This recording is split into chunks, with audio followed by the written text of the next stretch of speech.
There you go. Okay, I am recording how to do some value scale, some shading. I have an example here, but it is kind of hard to see the level of darkness with the lighting in the class right now, but we're going to make it go from dark to light.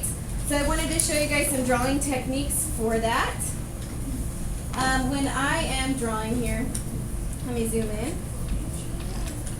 I've never been very patient with drawing even, so I like to make sections and draw all in the same direction with this, otherwise I'll get really impatient. So I started off with drawing some diagonal lines, and I'm going to fill them in, and instead of drawing with lines back and forth, I am drawing with little tiny circles with my pencil. That way it doesn't make very distinct directional marks, and I am pressing down fairly hard with my pencil. This 6B pencil is for making it dark. I am holding my pencil at an angle so it's to the side. Since I'm doing that, I'm not stabbing my paper. You could press down so hard with this pencil right now that your paper completely rips. And that would be tragic for us, wouldn't it? So once you're done with this, the coloring in, I use my blending stub just to smooth it out. It gets rid of any extra marks. And if you get out of the lines, you're going to use a pink eraser.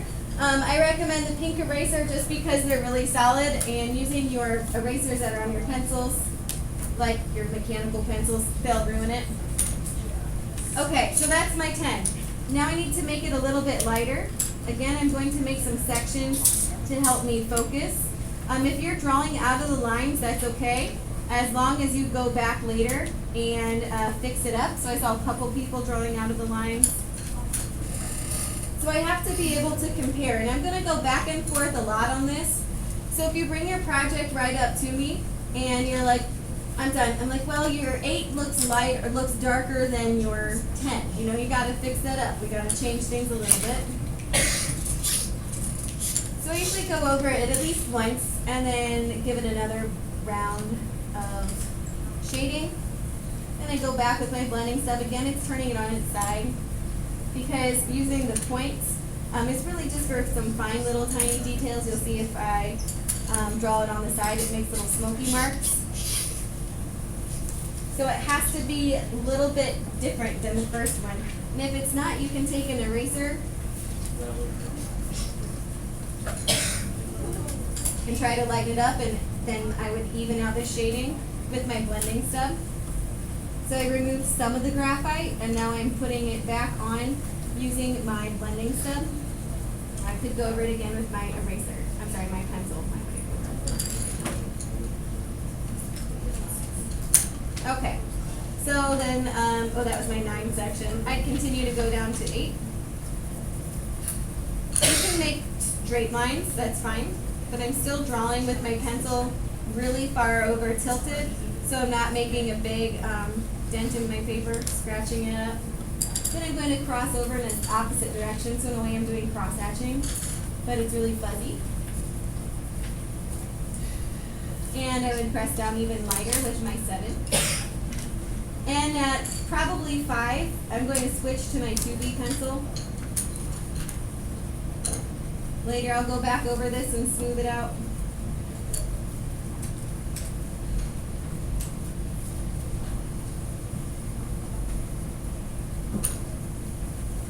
Again, you can compare it to this to look at how dark you think it should be. We're taking pictures outside, that's what the flashing is, if you guys are curious. It's photography class.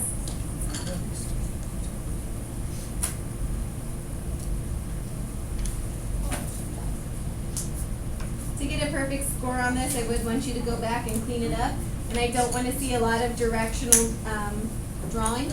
That's why we're going over it with the blending stub.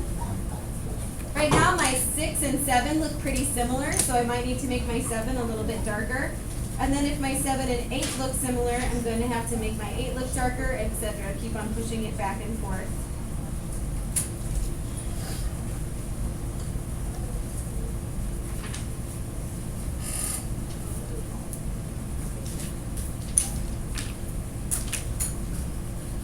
And once you blend it, it does make it look a bit darker. So do that before you move on to the next, like, row.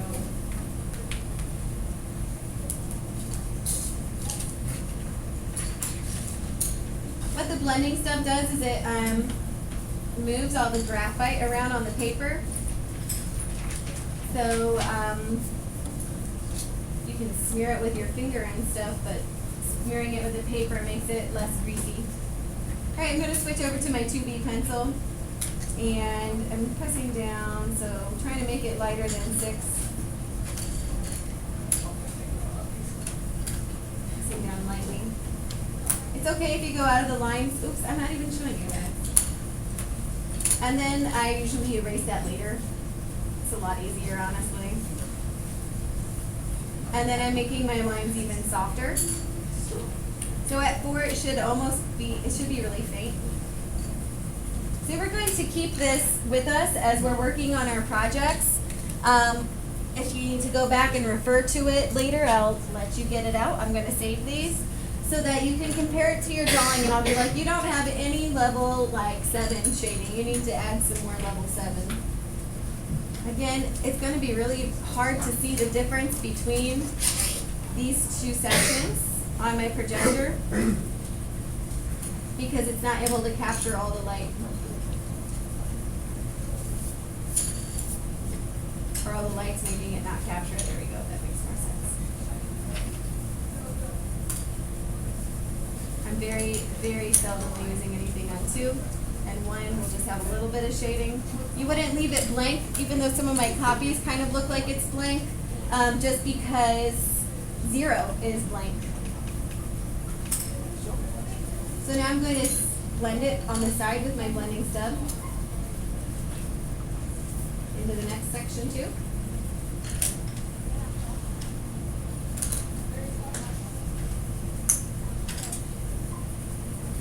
And then honestly, whatever's left on your blending stub, you can use for section 1, because it will leave a little bit of a smoky texture. You can kind of see how dark the tip of this has gotten.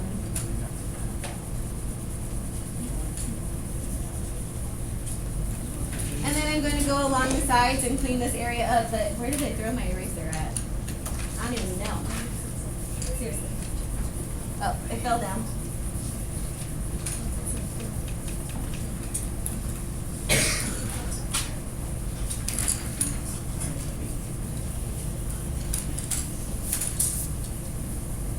Do not forget to write your name on this, first and last. And then your period number, and you guys are W4. It's Thursday, we almost get to go home.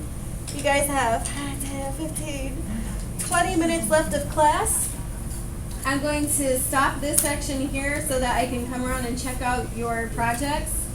And then I'm going to do this next part here that feathers and blends, okay?